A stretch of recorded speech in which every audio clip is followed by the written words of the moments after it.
আজ 22শে জুলাই।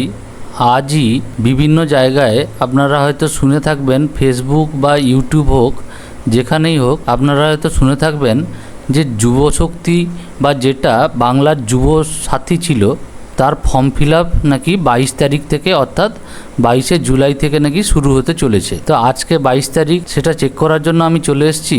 একটি ব্রাউজার খুলে নেব, সেখানে গিয়ে সার্চ বারে গিয়ে সার্চ করব যুবশক্তি বলে। যুবশক্তি বলে সার্চ করলে আপনাদের সামনে এরকম লিঙ্ক খুলে যাবে।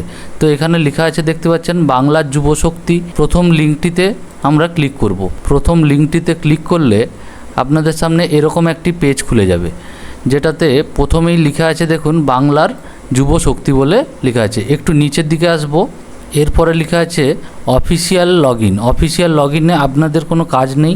এর পরের অপশানগুলো কি আছে দেখে নিন। Application submission, application status, public notice, আর হচ্ছে ডিপার্টমেন্ট রিপোর্ট। তো অ্যাপ্লিকেশান যেহেতু সাবমিট করার জন্য বা ফর্ম ফিল আপ করার জন্য আমরা এখানে এসেছি, তো অ্যাপ্লিকেশান সাবমিশানে গিয়ে আমরা ক্লিক করব।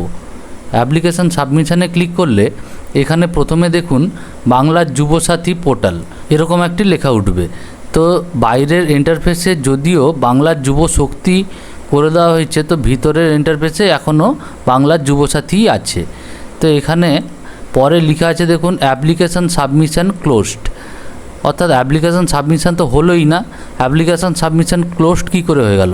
তো নিচে দেখুন ক্লোজিং টাইম কবে ক্লোজ হয়েছে সেটা দেখিয়ে দিয়েছে। তো ক্লোজিং টাইম এখানে 26 ফেব্রুয়ারি 2026, অর্থাৎ সরকার বদলের আগেই অ্যাপ্লিকেশানটা ক্লোজ হয়েছে। অর্থাৎ 26 ফেব্রুয়ারি মানে ভোটের আগে, অর্থাৎ পূর্বতন সরকার যখন যুবসাথী প্রকল্পটি চালু করেছিল সেইটাই এখনও ইন্টারফেসে আছে এবং সেটারই লাস্ট ডেট এখানে দেওয়া আছে। অর্থাৎ এখান থেকে কি বুঝলেন, নতুন করে বাংলার যুবশক্তির জন্য নতুন করে কোনো রকম ফর্ম ফিল আপ এখনও ছাড়া হয়নি। তো আমরা ব্যাক করব। এখানে দেখুন অ্যাপ্লিকেশান স্ট্যাটাস দেখাচ্ছে। অ্যাপ্লিকেশান স্ট্যাটাসে ক্লিক করলাম। স্ট্যাটাসে ক্লিক করলে এই যে এখান থেকে স্ট্যাটাস চেকের জন্য যে আমরা অ্যাপ্লাই যখন করেছিলাম তখন স্ট্যাটাস চেকের জন্য আমরা দেখতাম এখানে এসে। তো এখানে স্ট্যাটাস চেক করে দেখব কি দেখাচ্ছে। পেজটা খুলতে একটু দেরি হলো। তো পেজটা খুলতে এখানে দেখাচ্ছে updated status will be made available soon, please visit again, thank you, এরকম একটি লেখা দেখাচ্ছে। তো এখানে আমরা ওকে ক্লিক করব। অর্থাৎ এখানে স্ট্যাটাস তো দেখা যাবে না। ব্যাক করে আমরা দেখতে পাবো এই যে অ্যাপ্লিকেশান সাবমিশানের জায়গায় যবে অ্যাপ্লিকেশানটা ছাড়বে তখন অ্যাপ্লিকেশান সাবমিশানের জায়গায় এখানে ক্লিক করলে এখানে অ্যাপ্লিকেশানটা দেখাবে বা ফর্মটা ফিল আপ করতে দেখাবে। তাহলে এখন আমাদের কি করণীয়? আমাদের করণীয় বলতে এখন অপেক্ষা করতে হবে যে সরকার কবে অ্যাপ্লিকেশানটা ছাড়ছে, তবে আমরা অ্যাপ্লাই করতে পারবো।